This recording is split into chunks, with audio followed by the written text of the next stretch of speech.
Oui, bien sûr. Bonjour. Donc moi, je m'appelle Anne-Sophie. J'ai 55 ans, j'habite Toulouse et je suis gestalt praticienne et coach également. Donc j'en parlerai tout à l'heure. Voilà, moi j'ai été formée à la gestalt thérapie au sein d'une école qui s'appelle l'IFAS, l'école humaniste de Gestalt. Et aujourd'hui, je suis gestalt praticienne certifiée et je reçois en thérapie des clients dans mon cabinet à Toulouse, mais aussi en visioconférence. Ce qui me permet d'accueillir des personnes habitant partout en France et à l'étranger. Je suis également coach depuis 2017 et j'accompagne depuis plusieurs années des cadres, des dirigeants, des comités de direction à travers des séances de coaching individuelles et collectifs. Et tous ces accompagnements ont généré beaucoup de belles transformations positives. Voilà, en quelques mots, ma présentation.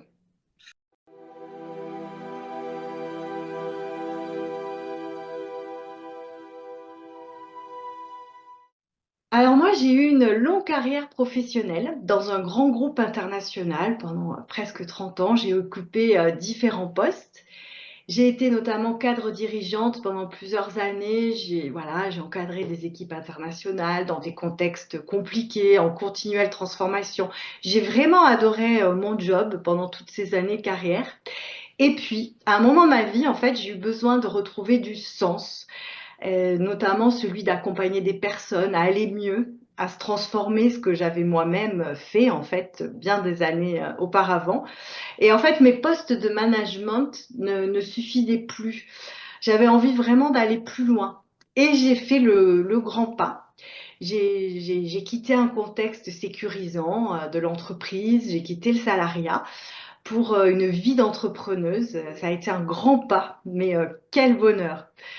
Et pour faire ça, en fait, j'ai fait un long travail sur moi auparavant et ça a été justement la grande rencontre avec la Gestalt thérapie qui, il y a quelques années, m'a vraiment libérée de certains schémas, de croyances limitantes. Et en fait, ça m'a vraiment fait prendre conscience du pouvoir que j'avais, celui de faire des choix dans l'ici et maintenant, voilà, et de pouvoir transformer sa vie, en fait, et ma vie et lui donner du sens pour faire le métier que j'aime, pour vivre la vie dont j'ai envie en fait, hein. Et c'est ce qui m'a permis à ce moment-là, et ça a été juste après la période de confinement, de quitter l'entreprise quand l'opportunité en fait s'est présentée pour créer ma propre structure et devenir entrepreneuse et vivre de ma passion. Voilà. Et ma motivation aujourd'hui en tant que thérapeute, en tant que coach, c'est de permettre à mes clients comme moi, comme je l'ai vécu à un moment de ma vie, d'accéder à plus de liberté intérieure, à retrouver de l'harmonie dans leurs relations, de la confiance, de l'équilibre. Et c'est possible, voilà. Et vous n'imaginez pas quel pouvoir on a, enfin, en tout cas moi je l'ai découvert, de se rendre heureux.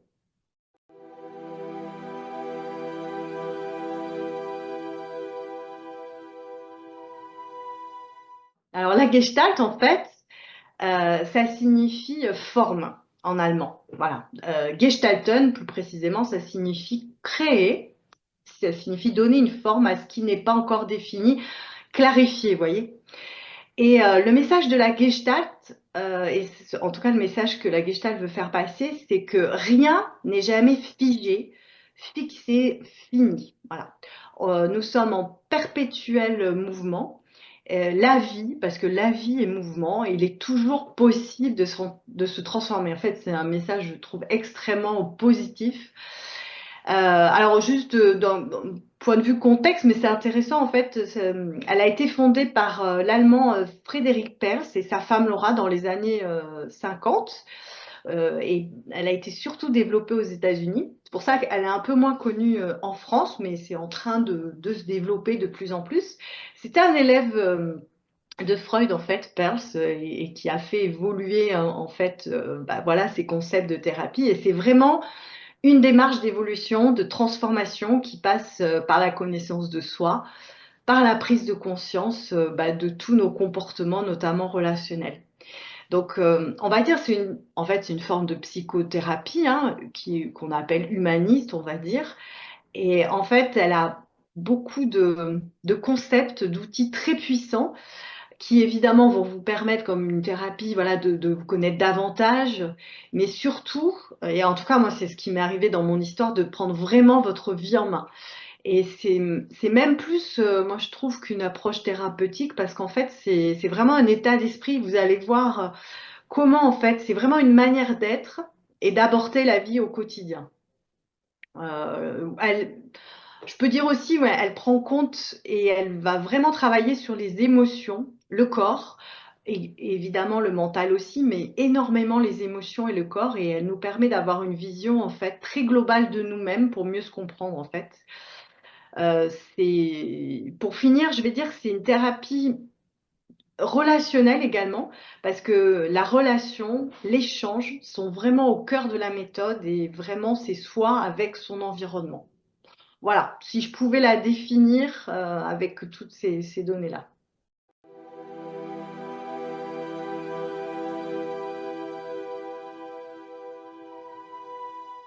Alors, ce qui est différent, c'est que justement, elle offre, je l'ai abordé rapidement, mais une vision très globale de la personne, en fait. Elle fait partie des thérapies qu'on appelle holistiques. Alors, vous savez, ça vient du grec holos, le tout, parce qu'en fait, elle s'intéresse, et c'est pas le cas de toutes les thérapies, vraiment aux quatre dimensions.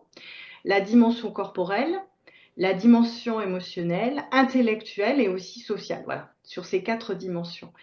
Et en fait, ce qui est vraiment important dans la Gestalt, c'est qu'on prend toujours la personne avec ses questionnements et on considère qu'elle n'est pas isolée et qu'elle est très liée au contexte dans lequel elle vit. Et en fait, d'ailleurs, quand on suit et qu'on travaille en Gestalt, c'est très important, vous voyez, pour le thérapeute de prendre en compte le contexte social, familial, culturel et professionnel de la personne.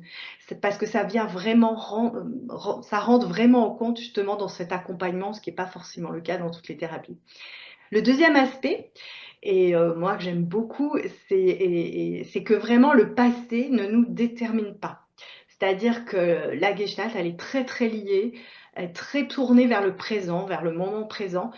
Vous voyez, on peut dire que c'est assez proche du coaching de vie dans le sens que la finalité principale, c'est vraiment de nous aider à trouver à répondre à nos questionnements actuels. Hein. Et quand un client vient, il a des questionnements et on va surtout traiter ça.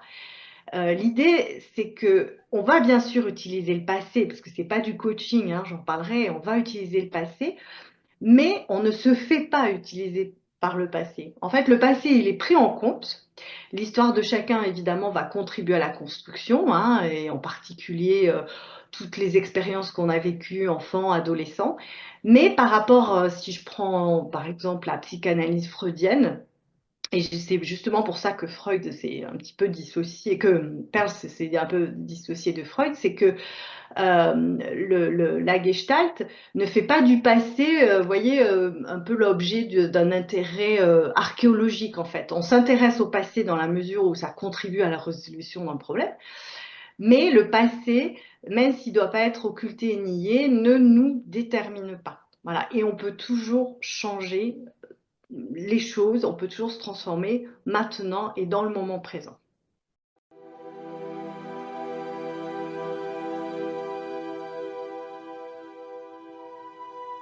Ben, c'est vraiment le fondement de toute cette thérapie et c'est pour ça que je la trouve vraiment passionnante parce que vous voyez, moi qui ai toujours ressenti le besoin de trouver du sens dans ma vie, d'être connectée à une certaine forme de spiritualité, en fait, la Gestalt m'a donné beaucoup d'axes de développement dans ce sujet-là. Et c'est une approche, comme je l'ai dit tout à l'heure, qui est très ancrée dans l'instant présent, qui aide à développer la conscience de soi en permettant de mieux ressentir, de comprendre, d'accueillir ce qui se passe en nous. Voilà, elle nous invite à explorer nos pensées, nos émotions, nos comportements, de reconnaître comment on interagit avec notre environnement. Et une des clés de cette démarche, et vous voyez en quoi ça peut être lié aussi à une forme de spiritualité, hein, mais c'est l'acceptation de ce qui est. C'est vraiment un des fondements. Et la Gestalt thérapie, elle offre justement cet espace d'exploration où on peut accueillir ces expériences sans jugement et on en fait des opportunités pour bah voilà, mettre de la lumière sur tous nos mécanismes inconscients et ouvrir justement la voie à des choix de plus en plus conscients et alignés. Et elle nous permet vraiment de nous reconnecter, et c'est ça qui est très puissant, à notre pouvoir de choix. Vous voyez, choisir, et c'est souvent ce que je dis à mes clients, c'est vraiment prendre sa responsabilité d'adulte. Et dans chaque situation, il y a toujours un espace de choix. Et c'est juste un moment où il faut prendre conscience de ça et où j'aide mes clients à prendre conscience et ça leur offre une véritable liberté en fait. On peut toujours décider de la manière dont on vit émotionnellement ce qui nous arrive. Et ça fait écho, vous savez, à une phrase très connue qui vient des stoïciens. Notre plus grande liberté, et la seule d'ailleurs, c'est notre liberté intérieure. C'est celle de décider de la façon de réagir face à un événement. On a toujours le choix de décider, on a toujours le choix de réagir d'une certaine façon face à un événement. Personne ne peut nous l'enlever, ce choix-là, vous voyez. Moi, je me dis quoi de plus fort et de plus puissant que ça. Et très souvent, voilà, on va aborder ce point, on va aller essayer de retrouver cette opportunité de choix. Et être responsable de ce que nous vivons, ça nous rend à la fois libre, puissant. On découvre en fait qu'on a créé, qu'on a co-créé une grande partie en fait de ce qui arrive dans notre vie. On se rend compte de ça. En prenant cette responsabilité en fait, on devient capable de modifier les choses à tout moment. Et notamment, il y a un concept qu'on utilise souvent, on parle en Gestalt d'ajustement créateur, parce qu'on peut, grâce aux ajustements créateurs, faire des choses nouvelles, toujours dans l'ici et dans la maintenant. Et ça peut être vraiment des petits actes, vous voyez, des petites choses qu'on pose dans la vie et qui peuvent amener des grandes transformations. Et moi, donc, j'aide mes clients aussi à créer du sens, plutôt que d'attendre que quelqu'un ou quelque chose vienne en donner. Et c'est pour ça que la Gestalt, vraiment, ça permet de devenir, en fait, ça leur permet de devenir avec tout ça, auteurs, créateurs de leur vie. Et pour illustrer ça, il y a une phrase de Jean-Paul Sartre que j'aime bien et qui illustre la Gestalt qui dit: Je ne suis pas responsable de ce qu'on a fait de moi, mais je suis responsable de ce que je fais, de ce qu'on a fait de moi. Voilà, je suis responsable aujourd'hui et surtout au-delà de cette responsabilité, je deviens le créateur de la vie et de ce que j'ai envie de faire de moi-même. Voilà.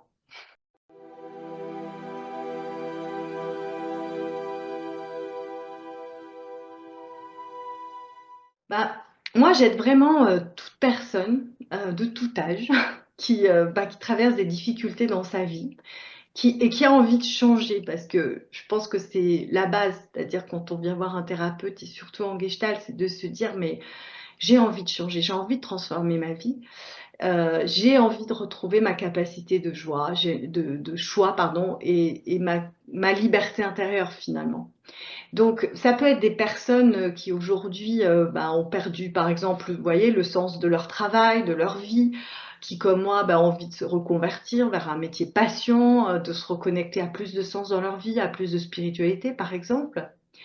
Ça peut être des gens qui souffrent de stress intense, continu, d'anxiété, qui ont connu ou qui redoutent un burn-out au travail, qui sont pas loin, donc voilà, confrontés à ce stress.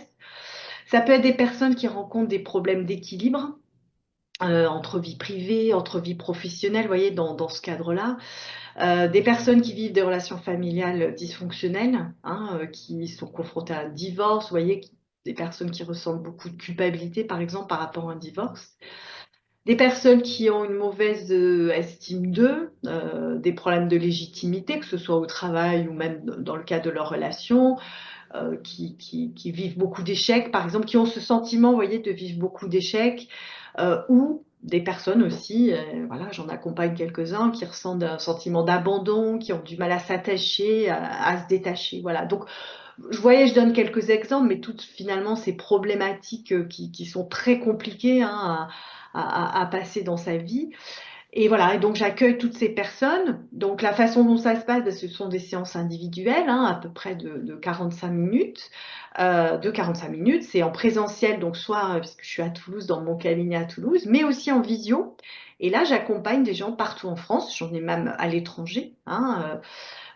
Et donc, c'est sous la forme d'un dialogue en face à face, bien sûr dans un cadre bienveillant, respectueux et ce qu'on va amener bien sûr sans jugement. Chacun peut y exprimer ses interrogations, ses difficultés, ses désirs et en totale liberté. Vous voyez, c'est un espace de liberté bien sûr de confidentialité et quelque part de sécurité dans lequel vraiment on peut se déployer et on peut exprimer tout ce qu'on ressent. Et en fait, grâce à ce travail, et surtout, ça c'est très important dans la gestalt thérapie, à la relation thérapeutique, hein, je vais les aider à prendre conscience de leur mode de fonctionnement, qui sont souvent inconscients. C'est eux-mêmes qui vont prendre conscience de ce qui est en train de se jouer, de leur blocage, par exemple des schémas répétitifs, de leur enfermement parfois, qui sont issus la plupart du temps de son passé, de leur histoire personnelle. Et l'idée, bien sûr, c'est de se libérer, parce qu'une fois qu'on a pris conscience, on est déjà beaucoup sur ce chemin-là. Et en fait, c'est ce lien thérapeutique qui va permettre d'apporter la confiance nécessaire qui va faire que, quelque part, ça va garantir ce changement, vous voyez, dans leur vie et leur permettre, comme je l'ai bien développé tout à l'heure, de devenir vraiment acteurs de leur vie, en fait. Voilà. Et ça va leur permettre de mettre de nouveaux ajustements, donc des ajustements créateurs, des choses plus justes pour eux, pour les autres. Et moi, j'aime bien dire finalement, vous voyez que ces séances, c'est un peu de la co-construction, ensemble. En tout cas, moi, mon rôle et ma façon de travailler, c'est vraiment de leur permettre d'accéder à une meilleure version d'eux-mêmes, voilà, et à aller chercher ce qu'ils sont vraiment.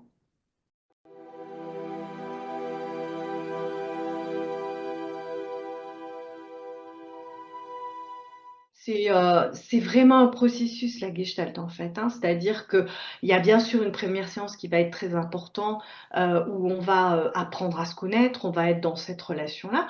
Mais ensuite, c'est le processus, parce que vous savez, la relation thérapeutique, c'est vraiment ce qui va permettre de donner cette confiance et qui va permettre à la personne de se transformer. C'est vraiment cette relation thérapeutique. C'est impossible de le faire en une ou deux séances, en fait.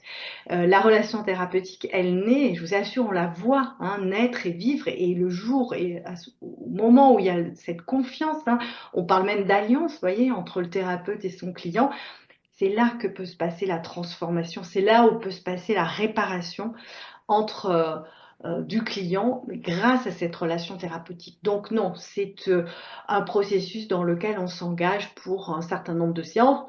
Il n'y a pas forcément de temps dédié, ça va dépendre de la problématique de la personne, mais c'est le temps aussi qui va faire que progressivement la personne va se transformer.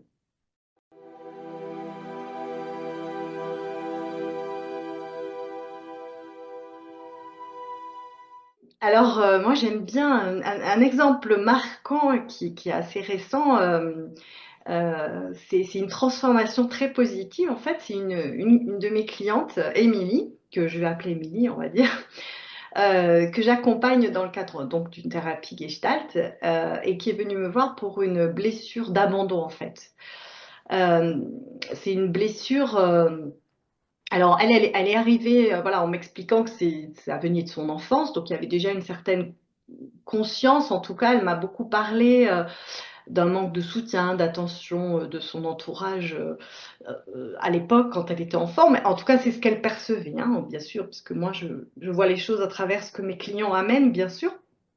Et aujourd'hui, l'arrivée, pour elle, cette blessure d'abandon venait influencer beaucoup sa vie sentimentale. Et en fait, en effet, enfin, bien sûr, elle en est venue à me décrire sa vie sentimentale. Elle se retrouvait et depuis de longues années dans des relations déséquilibrées, avec une vraie peur de l'engagement.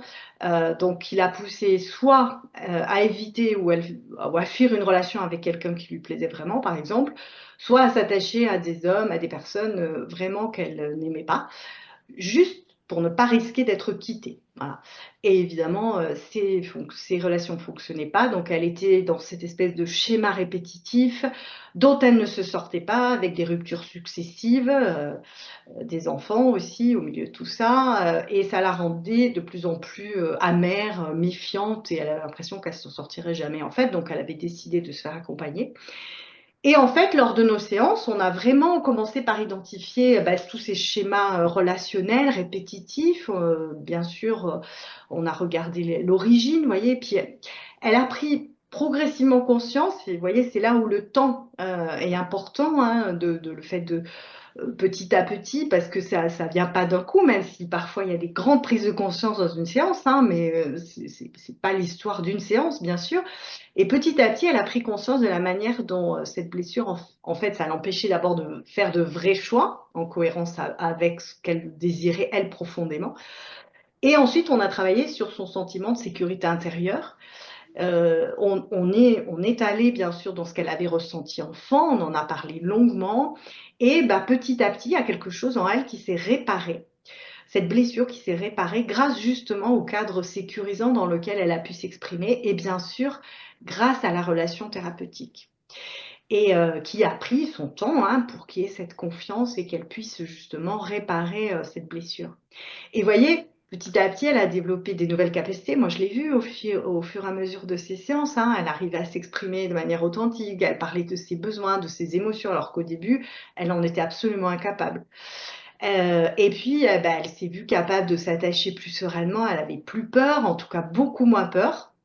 Et ça lui a permis, eh bien, de faire une très belle rencontre où aujourd'hui, donc, elle se sent bah, plus en sécurité, alignée, elle a l'impression qu'elle a un engagement beaucoup plus sain et en tout cas, sa peur s'est énormément réduite. Je ne dis pas que tout a disparu, mais en tout cas, elle envisage cet engagement, elle est avec quelqu'un qu'elle aime. Donc c'est une très belle histoire, on est encore en train de travailler bien sûr, mais il y a vraiment un énorme cap qui est passé.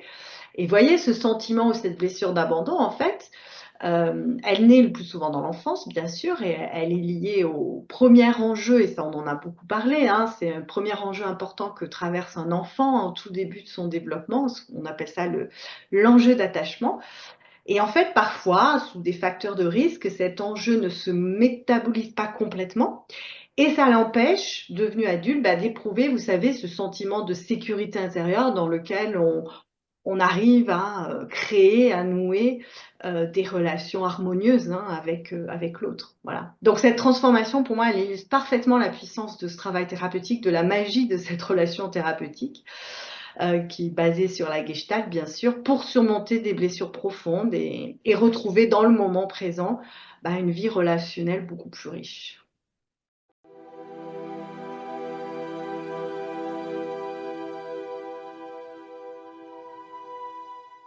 Alors moi, je dis souvent que hésiter à commencer une thérapie, c'est une étape mais complètement normale. Même quelqu'un qui hésite pas du tout, c'est étrange, vous voyez. Alors hésiter, ça veut dire déjà que la personne, il y a une prise de conscience, il y a un questionnement et il y a un désir d'aller mieux, parce qu'on hésite, mais on a quand même envie d'y aller. Moi, mon conseil, c'est d'écouter cette hésitation, et parce que quand on hésite, ça apporte aussi des informations. Souvent, ça peut révéler des peurs comme celle de se confronter à soi-même, vous savez, c'est, il faut être très courageux hein, pour entamer une thérapie. Moi, je le dis souvent à mes clients, je dis, vous êtes vachement courageux parce que c'est pas forcément facile hein, de se confronter à soi-même. Hein. De se confronter aussi à des croyances, d'aller identifier, d'aller voir des croyances, par exemple, et notamment cette idée souvent qu'on doit s'en sortir seul. Hein, ça, on l'entend beaucoup. Non, non, mais moi, j'ai pas besoin d'aller voir un psy. Moi, je vais m'en sortir tout seul. Voilà. Donc, ça aussi, c'est une croyance et les personnes après, dès qu'elles démarrent, comprennent vite que c'était une croyance et que tout seul, c'est très compliqué de s'en sortir. Ensuite, moi, je pourrais dire à cette personne de s'autoriser aussi à explorer.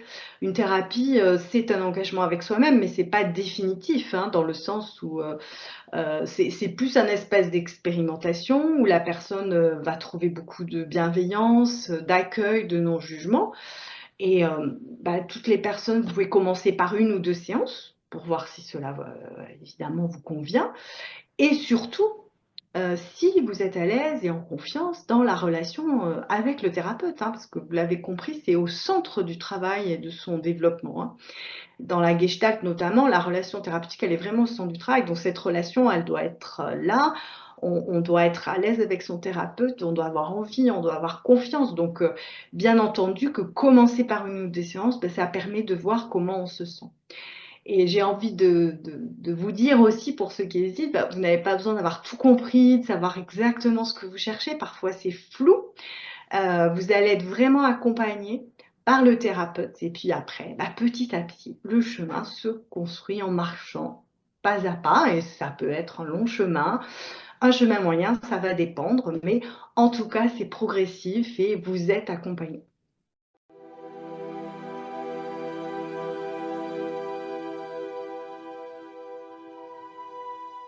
Alors, choisir entre la thérapie et le coaching, en fait, ça va dépendre évidemment des problématiques, hein, des besoins, du contexte.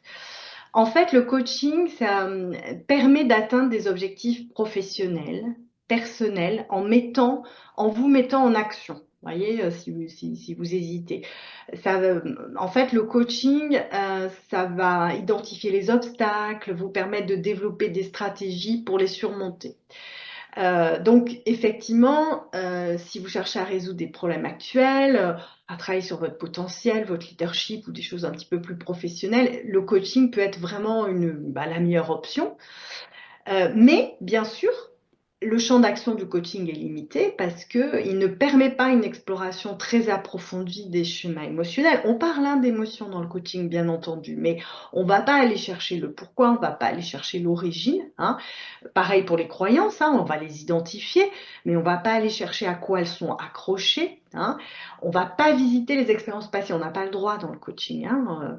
Donc, parce que parfois, c'est la visite de ces expériences passées, c'est ce qui permet de réparer des choses profondes et ça permet de favoriser une compréhension un petit peu plus profonde de soi-même. Voilà. Donc, voilà pour le coaching. Et effectivement, la Gestalt, elle va être thérapie, elle va être idéale si vous souhaitez explorer justement ces schémas, ces émotions, ces expériences passées, si vous avez besoin de travailler sur des questions plus profondes liées à ce passé, à son identité. Et dans ce cas, la thérapie est beaucoup plus appropriée. Voilà. La Gestalt, en fait, elle va explorer l'inconscient, elle va permettre d'aller chercher des choses, de rendre conscient certains points inconscients, ce que va pas faire évidemment le coaching. Le coaching, lui, va se concentrer généralement sur les aspects conscients, observables du comportement et de la pensée. Donc, c'est deux choses un peu différentes. Mais moi, j'avoue, la frontière, parfois, elle est un peu floue, hein, surtout quand on arrive avec une problématique, hein, on ne sait pas trop jusqu'où on va. Mais moi, je suis là, évidemment, dès le premier appel, hein, au cours d'une première séance, pour aider les personnes à trouver la meilleure solution adaptée à ses besoins et on va en discuter ensemble. Donc, il n'y a pas de souci au départ, on peut venir exposer sa problématique et grâce aux questions, voilà, petit à petit, ça va s'éclairer sur le choix de l'une ou l'autre.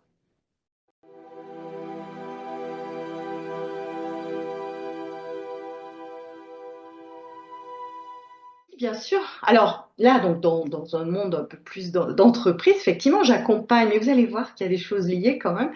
J'accompagne les dirigeants, les cas dirigeants, les chefs d'entreprise, les entrepreneurs, les managers et également les équipes, hein, les comités de direction ou les équipes sur les thèmes justement un peu différents du leadership, du management, de la cohésion d'équipe. Donc, rapidement, il y a plusieurs accompagnements. Il y a bien sûr le coaching qu'on est plus individuel ou qu'on appelle exécutif en entreprise, hein, qui est un processus de développement professionnel qui est axé sur l'amélioration de la performance, du leadership.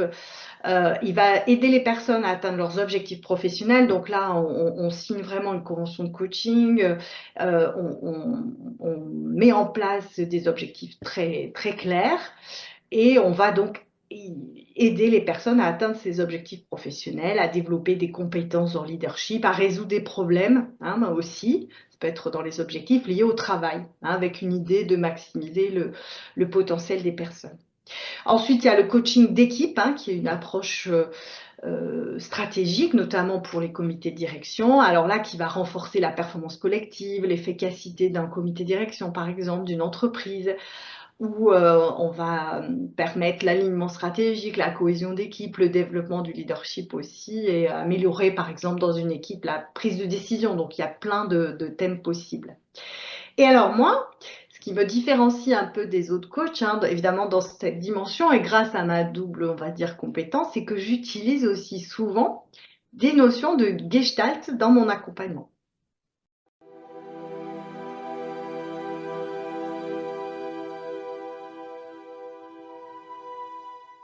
Oui, Oui, oui, un exemple assez récent. J'ai animé en fait une session d'un jour et demi avec une équipe d'une grande entreprise internationale et en fait, elle faisait face à une période particulièrement difficile, vous voyez, marquée par de profondes réorganisations. Il y avait beaucoup d'incertitudes dans l'équipe et donc ils avaient demandé un coaching un petit peu particulier autour de ça. Et je suis venue avec ce bagage Gestalt et en fait, ça s'est articulé la session autour de plusieurs axes. Le premier, c'est bien sûr, j'ai partagé les concepts de Gestalt. Vous voyez, notamment la manière dont nos perceptions, nos croyances influencent nos réactions face aux situations stressantes et tout ce que je vous ai un petit peu présenté. Voilà, donc tous ces concepts ont été partagés. Et on a travaillé beaucoup sur la gestion du stress et notamment sur ce qu'on appelle les stresseurs, voilà, en aidant chaque participant à mieux comprendre ce qui les affectait, hein, à explorer les moyens concrets. Toujours pareil, vous voyez, avec la Gestalt, de reprendre le contrôle sur leur vécu émotionnel. Parce que vous voyez, c'est important de comprendre la différence entre ce qu'on appelle un stresseur, donc par exemple une réorganisation, vous voyez, l'incertitude, hein, c'est un stresseur dans une entreprise, et le stress qui, lui, est une réaction au stresseur. Alors, vous n'avez pas vraiment le choix du stresseur, hein, une réorganisation, c'est pas vous qui l'avez décidé, mais vous avez le choix sur le stress, c'est-à-dire, encore une fois, la façon dont vous allez réagir à ce stresseur, hein. Et là encore, on travaille sur le choix. Et ensuite, on a bien sûr travaillé sur l'identification des croyances limitantes, hein, qui restreignent souvent nos choix, qui amplifient nos blocages, et de voir, bah, face à une réorganisation, qu'est-ce que sont les croyances qui naissent en moi et qui ne sont que des croyances. Donc cette identification-là. J'ai eu des retours vraiment très très positifs. L'équipe en fait a exprimé un vrai soulagement de pouvoir d'abord aborder collectivement ces défis de cette façon. Ils ont beaucoup apprécié les outils pratiques parce que la Gestalt amène des outils très pratiques. Et voilà, cette première session, elle a ouvert la voie à une collaboration plus durable puisqu'ils veulent d'autres sessions en 2025. Et moi, j'en suis ravie d'amener la Gestalt en entreprise parce que je pense que c'est un vrai atout dans les organisations. Et vous voyez, ça illustre vraiment comment finalement la Gestalt appliquée au coaching peut apporter beaucoup de clarté, hein, de l'apaisement, tout en restant dans une dynamique d'équipe, souvent dans des contextes complexes, et tout en permettant, vous voyez, il y a cette dynamique collective, mais tout en permettant à chacun d'aller retrouver cette grande puissance dans le choix et finalement de se reconnecter à sa puissance d'agir, même dans un contexte compliqué.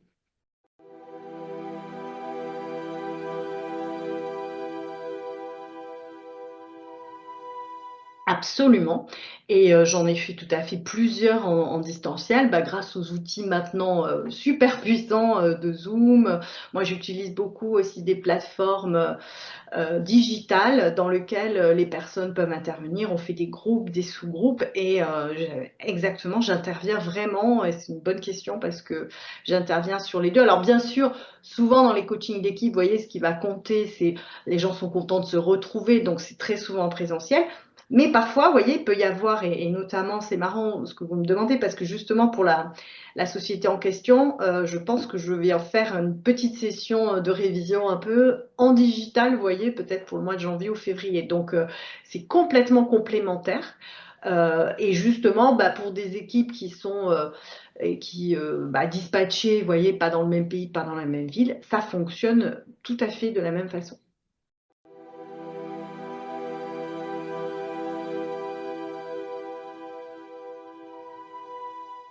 Dans un environnement constant qui évolue aujourd'hui et constamment en fait, et je pense que ça va être de pire en pire, hein. Les cadres, les dirigeants, en fait, moi je m'en rends compte hein, depuis le temps même où j'étais en entreprise et j'accompagne, c'est de plus en plus complexe, ça bouge, les contextes bougent de plus en plus.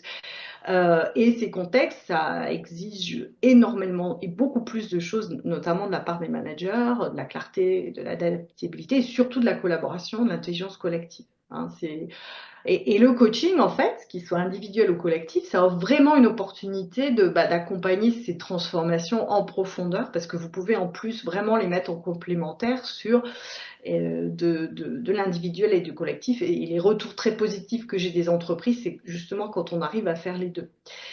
Et pour une entreprise qui hésite, moi je dirais, le coaching, c'est plus que ce qu'on croit, ou un simple outil où on résout des problèmes, où on monte en compétences. En fait, c'est presque un levier stratégique, hein, pour libérer le potentiel des gens, pour renforcer la dynamique collective, hein, et évidemment à travers un accompagnement, un cadre et même une équipe, hein, comme je l'ai fait, vous voyez, ça leur permet de mieux gérer leur stress, de clarifier les priorités, d'affiner le leadership. Et voilà, le coaching à travers aussi le coaching d'équipe, ça aide à casser les stylos, hein, ça permet aux gens de mieux collaborer, ça renforce la communication, les gens sont plus alignés sur des objectifs communs. Il y a plein de méthodes aussi d'intelligence collective, hein, qu'on met en place dans ces coachings d'équipe. Et ça va permettre de construire des bases solides, voilà, pour une collaboration durable et performante en fait. Voilà, tout en garantissant un meilleur bien-être. Enfin, vous voyez, vraiment, ça allie les deux. Et en fait, pour une entreprise, moi, j'ai envie de lui dire, si vous engagez dans un processus de coaching, c'est un investissement, certes, mais c'est investir dans le capital humain, pour le coup, de votre organisation. Et pour moi, et je pense que ça a été quand même prouvé, et c'est le cas de plus en plus, c'est le moteur principal du succès d'une entreprise, parce que sans ces hommes et ces femmes, une entreprise, elle va pas faire grand-chose.